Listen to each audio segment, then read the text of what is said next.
Rivers and swamps, the most dangerous wildlife traps. The wilderness is a living paradox. It invites, it mesmerizes, yet it threatens with every whisper of the wind. Rivers glimmer under the morning sun, their currents dancing lazily, hiding deadly undertows beneath. Swamps stretch endlessly, a labyrinth of mud and water, reeds hiding hidden holes, the surface reflecting the sky as though it were a mirror. Every step, every breath, every glance can mean life or death. When I first entered the swamplands at the age of 22, I was naive. I thought adventure was simply walking where few dared. I didn't know the ground could betray me. Within minutes, I felt the treacherous grip of mud swallowing my boots. Panic rose, a hot wave threatening to overwhelm my senses. But that is when I realized something fundamental. Survival isn't about raw strength. It's about calm, deliberate action. I remembered a simple rule I had once read in a survival manual. The slower you move, the faster you survive. Inches mattered. Every movement counted. My hands found a nearby branch, heavy with moss and damp from the swamp. I used it to leverage myself, moving methodically. The mud tried to pull me further, but I adapted, inching my way out, sweat and fear mixing in a bitter cocktail. By the time I reached solid ground, my heart was pounding, my clothes soaked, but my mind had changed forever. The swamp had taught me respect, patience, and the cruel lesson that the wilderness does not forgive mistakes. But danger wasn't just beneath my feet. The air vibrated with subtle warnings. The rustle of reeds could signal a snake, a predator, or even another human. The birds didn't sing as they did in textbooks. They cried alarm, warning of something unseen. Every sound was magnified, every shadow stretched into a potential threat. My senses sharpened. I learned to read the environment not as a place to stroll, but as a living, thinking entity, where every element could kill or save you depending on your perception. I encountered my first river crossing soon after. It looked inviting, shallow enough to wade through, but nature had a different plan. The current was deceptively strong, undercutting the stones and roots beneath. One wrong step could flip me downstream into rocks, or worse, drag me into the dark undercurrents. I paused. Breathing slowly, I observed the water. I noticed a pattern in the currents, small whirlpools that could destabilize a person. I found my path, the stones that jutted out, the thicker branches to hold, the direction to lean my body to resist the flow. Inch by inch, I advanced, feeling the river's resistance, a battle not of force, but of intelligence. The swamp's predators were not just metaphors. I heard the subtle splash of a snapping turtle, the hiss of a snake retreating beneath the mud, the faint rustle of a wild boar probing the undergrowth. Each encounter was a lesson. Fear was natural, but panic was fatal. I had to remain still, sometimes a statue blending with the reeds until danger passed. Other times, I moved with the precision of a surgeon, every step calculated to avoid attracting attention. By nightfall, the swamp transformed. The water reflected moonlight, casting illusions that made paths appear and disappear. Sounds amplified.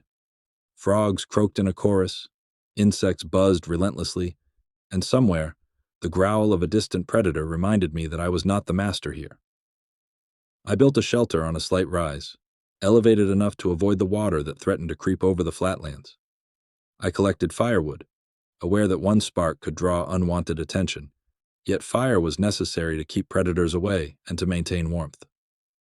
Sleep was light. Every rustle could be a snake, a raccoon, or worse.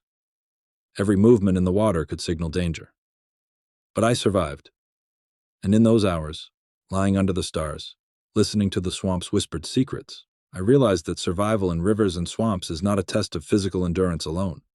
It is a test of the mind, the patience, the ability to adapt and respect an environment that doesn't negotiate, only tests. The swamp is not merely a stretch of water and mud. It is a living, breathing entity that watches, senses, and judges every movement, every hesitation, and every sign of weakness. And in those first hours, I discovered that even the smallest misstep, such as stepping on a rotting branch or misjudging the depth of a waterhole, could mean an immediate encounter with deadly creatures that stalked silently through the night, unseen yet always present, from snakes lying in ambush beneath the water's surface, to alligators waiting for the slightest ripple to betray my position, to mosquitoes whose bites carried fevers that could weaken even the strongest body within days, and to raccoons or wild boars that were drawn to human presence like magnets. Their curiosity sometimes as dangerous as their strength. I quickly learned that survival depended not only on vigilance, but on the ability to anticipate threats long before they became visible, and I began to train myself to interpret the subtle cues of nature. The way the reeds bent in the wind, the irregular ripples on the water, the faint rustle of leaves that indicated movement, the cries of distant birds warning of predators, the change in the scent carried by the swamp breeze that suggested an animal was near, and the temperature fluctuations that could signal approaching danger or impending rain that would turn solid ground into treacherous mud. Every decision became critical, choosing the right path through dense undergrowth, determining which branches could support my weight, recognizing which water sources were safe to drink and which could harbor hidden bacteria or parasites, and understanding the patterns of nocturnal animals whose hunting schedules overlapped with mine, forcing me to adapt my movement and rest periods to avoid confrontation.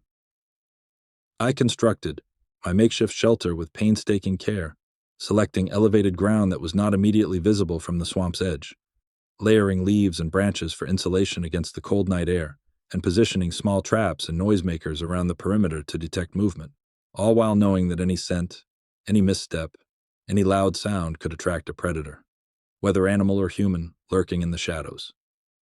Sleep was fragmented, filled with dreams where the swamp's water rose around me, and I awoke to find my body stiff and my mind alert to every sound, every vibration. The constant tension became a mental test, pushing me to a level of awareness I had never experienced, where even the faintest whisper of wind through the reeds could trigger a cascade of instinctual responses that demanded quick evaluation and precise action. I learned to move silently, to hold my breath when necessary, to wait for minutes, sometimes hours, until I could advance safely, and to conserve energy while remaining perpetually ready to react. I encountered snakes of multiple species, their patterns hypnotic as they coiled and hissed, forcing me to step back and reevaluate my route, their venom a constant reminder of mortality in the wild. While I also noticed the subtle signs of larger predators, prints in the mud that indicated alligators were nearby, claw marks on trees that suggested raccoons had been scouting, and the occasional smell of decay that warned of a carcass and the predators it attracted, all of which demanded a careful balance of avoidance and strategic observation. Through these experiences, I realized the swamp was teaching me an essential truth about survival, that fear is not your enemy, but complacency is, and that by respecting the environment, understanding the signals it sends, and responding with calculated actions rather than reflexive panic, one could navigate even the deadliest areas with a measure of control that could tip the scales between life and death.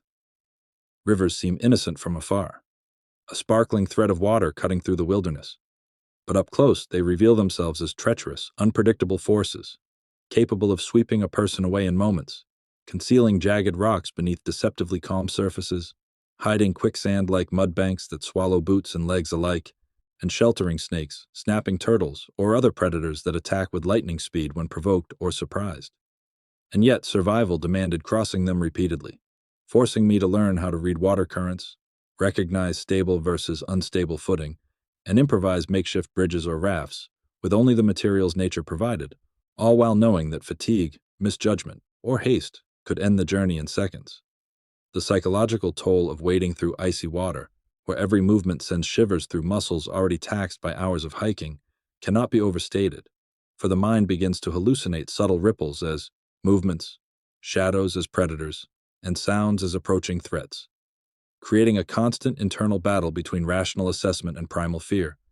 And mastering that balance became as crucial as physical skill, for hesitation or panic in the wrong moment could lead to injury or worse, while calm, deliberate actions, even under extreme stress, could save life.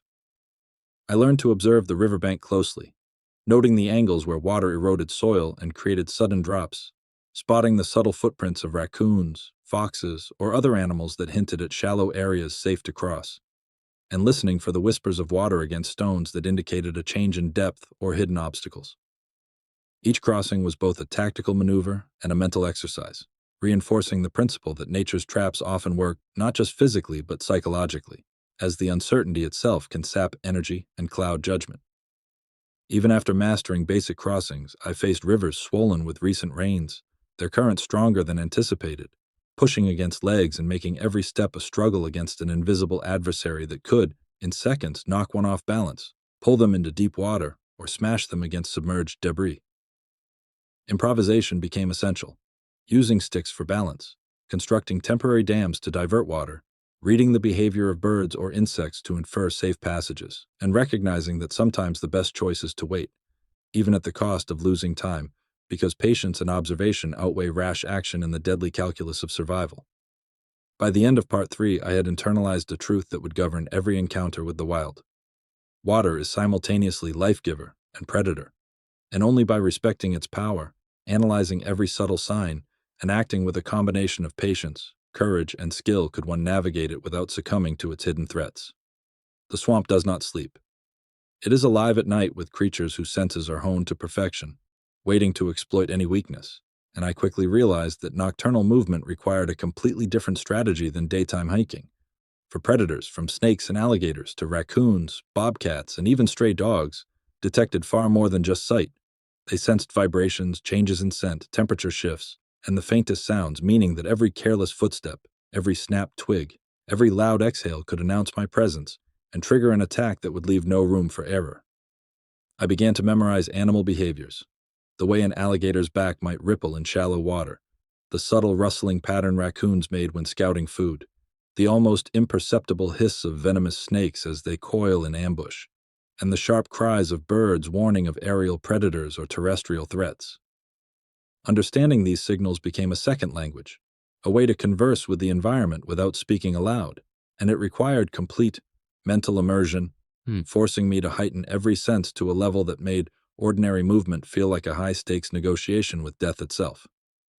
I devised strategies for avoiding encounters, moving slowly, timing steps between ambient noises like wind or water, wearing muted clothing to reduce visibility, masking my scent using natural materials, and creating makeshift barriers or traps to deter or distract animals when necessary, all while maintaining the awareness that the swamp was constantly changing, shifting, and presenting new dangers at every turn, so that what worked one night might fail the next. Even in the damp, freezing wilderness where the wind cuts like knives through layers of clothing and the snow or rain soaks through even the most careful preparations, fire remains the single most precious, indispensable tool for survival, not only providing warmth that can mean the difference between life and death, but also offering light, a sense of safety, and a psychological anchor that reassures the mind when panic threatens to overtake reason. Building a fire under these extreme conditions is not a simple task. It is an art that demands intimate knowledge of the natural environment, of the materials at hand, and of the human body's limits, requiring one to understand precisely which types of wood can catch flame even when wet, how to create fragile yet effective kindling from sodden branches, moss, bark, or even dried grass tucked inside small natural crevices, and how to shield the spark from relentless wind and driving rain. The process tests patience, endurance, and mental clarity in ways nothing else in the wilderness does, as each failed spark, each extinguished ember, amplifies the creeping sense of fear and desperation. When hands are numb, muscles shivering uncontrollably, and the mind cycles between hope and despair, the wilderness seems almost sentient, as though it is observing, waiting for weakness, poised to exploit the smallest lapse in concentration. Every strike of flint against steel, every tender nudge of fragile tinder with cautious breath, every creative improvisation with rocks or branches to form a rudimentary windbreak is a negotiation with nature itself, a battle where patience, insight, and precision often determine life or death more than brute force or speed. Once a fire is successfully kindled, the forest transforms. Shadows recede, and the sense of immediate danger diminishes slightly. The smoke may repel some insects, mask the scent from certain predators, and create a fragile perimeter of safety, a temporary microcosm of control within an environment that otherwise demands submission. The fire becomes not just warmth, but a psychological fortress, a beacon that signifies life, hope, and defiance against the vast, indifferent wilderness. Yet even a fire is temporary. Wood burns out, embers fade, and every night requires renewed attention, new effort, and careful management of resources, reminding the survivalist that vigilance is endless and nature's patience is infinite while human endurance is inherently limited. Every moment spent tending a fire is a meditation on strategy, improvisation, and respect. Which branches to add first? How to balance the heat for both cooking and warmth. Where to sit to protect oneself from drafts without blocking the flame. How to maintain it through sudden gusts of wind or unexpected downpours, all while ensuring the body remains fueled, hydrated, and alert. In this crucible, failure is costly. Hypothermia, frostbite, and mental breakdown lurk close by, and only those who combine skill, observation, and calm persistence can emerge with fire intact, body warm, and spirit resilient. Moving through rivers, swamps, and marshlands presents one of the most insidious threats in the wilderness.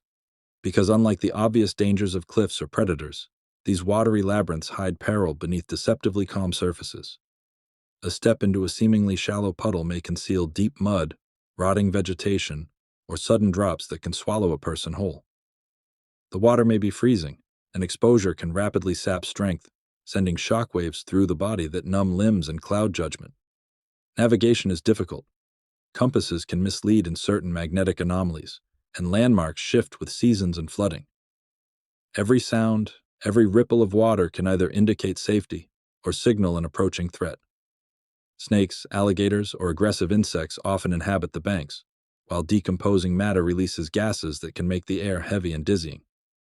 Crossing rivers is more than a physical challenge. It is a mental exercise in patience, observation, and calculation. Strong currents can turn even experienced swimmers into helpless victims, and undercurrents near hidden logs or debris can sweep people off their feet in seconds. Improvisation becomes essential. Using sticks to probe the depth, tying oneself to natural anchors, creating rafts from logs and reeds, or building cordage from vines, all while remaining constantly aware of predators and the ever-present cold that penetrates wet clothing. The swamp is merciless. Every step must be calculated, as the terrain is deceptive and unpredictable. It requires constant vigilance, a careful balance between speed and caution, and an understanding of animal behaviors to anticipate potential attacks. One must read the signs, the ripple of water signaling a lurking alligator, and the faint splash of fish that betray predators, or the subtle scent carried by the wind that could indicate approaching snakes. Human senses, dulled by fatigue and hunger, must be sharpened and relied upon more than technology, because in these environments, instinct often decides survival. The psychological toll is immense. Being submerged up to the waist in freezing water, surrounded by insects, and with no clear exit in sight, can lead to panic.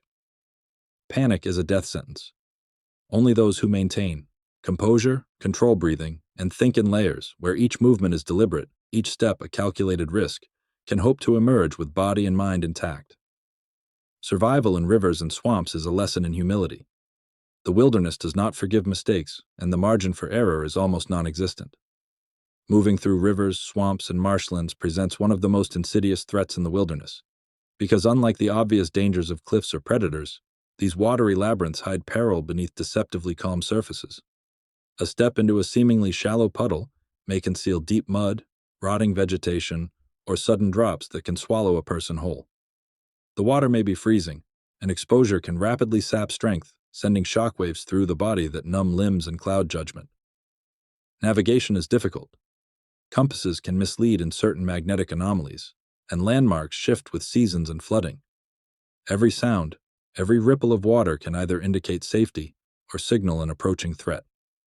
Snakes, alligators, or aggressive insects often inhabit the banks, while decomposing matter releases gases that can make the air heavy and dizzying. Crossing rivers is more than a physical challenge. It is a mental exercise in patience, observation, and calculation. Strong currents can turn even experienced swimmers into helpless victims, and undercurrents near hidden logs or debris can sweep people off their feet in seconds. Improvisation becomes essential. Using sticks to probe the depth, tying oneself to natural anchors, creating rafts from logs and reeds, or building cordage from vines, all while remaining constantly aware of predators and the ever-present cold that penetrates wet clothing. The swamp is merciless. Every step must be calculated, as the terrain is deceptive and unpredictable. It requires constant vigilance, a careful balance between speed and caution, and an understanding of animal behaviors to anticipate potential attacks. One must read the signs, the ripple of water signaling a lurking alligator, the faint splash of fish that betray predators, or the subtle scent carried by the wind that could indicate approaching snakes. Human senses, dulled by fatigue and hunger, must be sharpened and relied upon more than technology, because in these environments, instinct often decides survival. The psychological toll is immense. Being submerged up to the waist in freezing water, surrounded by insects and with no clear exit in sight, can lead to panic. Panic is a death sentence. Only those who maintain composure, control breathing, and think in layers, where each movement is deliberate, each step a calculated risk, can hope to emerge with body and mind intact. Survival in rivers and swamps is a lesson in humility. The wilderness does not forgive mistakes, and the margin for error is almost non-existent.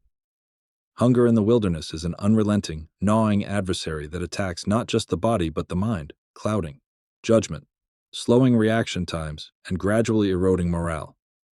Every movement, every decision must be measured against the depletion of energy reserves, the need for water, and the inherent risks of procuring food in hostile terrain. Survival requires an almost instinctual understanding of ecosystems, knowing where prey feed, when nocturnal animals emerge, how fish respond to river currents, and which plants, roots, and fungi are edible versus toxic. Mistakes are often fatal.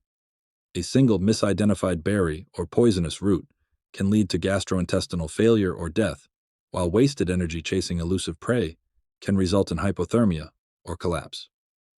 Hunting and foraging are not merely tasks, they are strategic operations. Traps must be designed considering both animal behavior and environmental conditions. Snares, pit traps, and fishing lines are most effective when synchronized with predator-prey cycles, wind direction, and seasonal changes. Improvisation becomes essential. Hooks made from bones or thorns, nets crafted from vines, decoys fashioned from natural materials, and silent movement through underbrush are critical skills. Observation is paramount.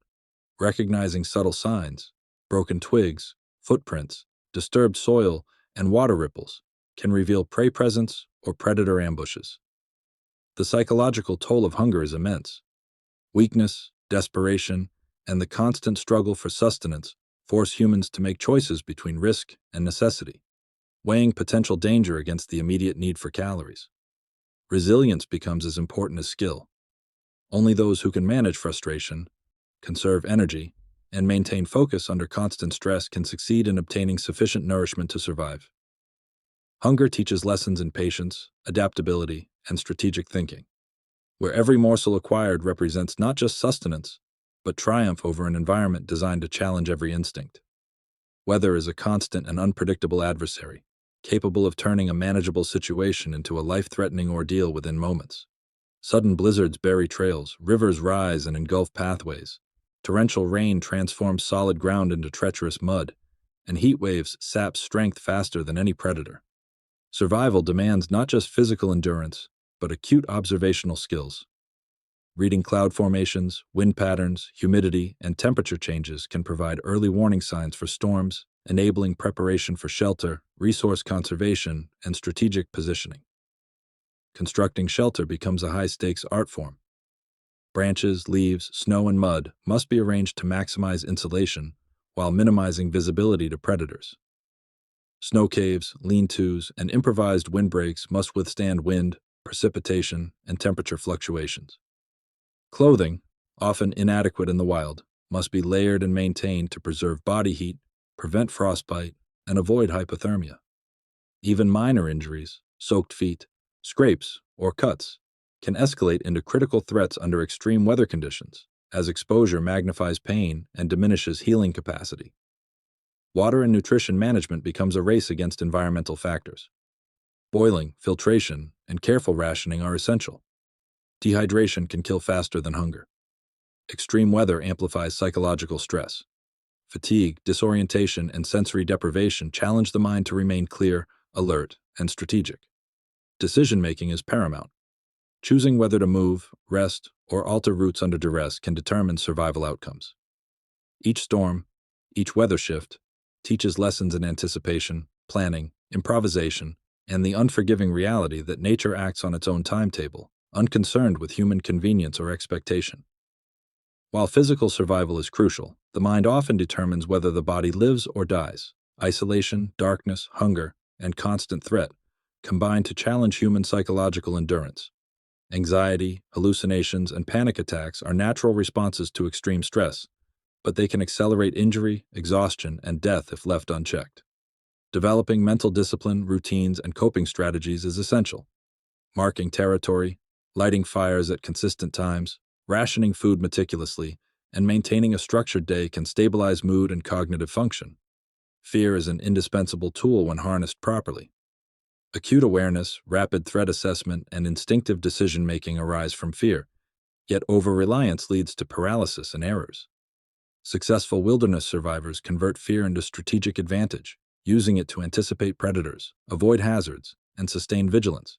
Storytelling, mental rehearsals, and imagining successful outcomes can bolster morale, providing motivation to continue, despite physical and emotional fatigue. Psychological resilience often determines survival as much as skill, with a knife, compass, or fire. A mind trained to endure, adapt, and respond is a mind capable of navigating the most hostile environments. Navigation in untamed wilderness is both art and science, requiring acute observation, memory, and intuition. Landmarks shift with seasons, rivers overflow, trees fall, and foliage conceals familiar trails. Survivalists must interpret subtle environmental cues. The moss growth indicating north, patterns of sun and shadow, animal tracks, wind directions, and star constellations. Improvised compasses and mental mapping become essential, as missteps can multiply risk exponentially. Decision-making is continuous. Selecting the right path requires assessing water availability, predator presence, terrain difficulty, and energy expenditure. Errors are costly. A single wrong choice can result in exhaustion, isolation, or fatal encounters. A survivor must constantly adapt, learning from the environment, predicting hazards, and improvising solutions from limited resources. Navigation is not a static skill. It is an evolving process of observation, cognition, and instinct, blending technical knowledge with intuitive understanding to ensure progression toward safety. The final stage of wilderness survival, emergence, is deceptively perilous. The journey toward civilization carries residual risks.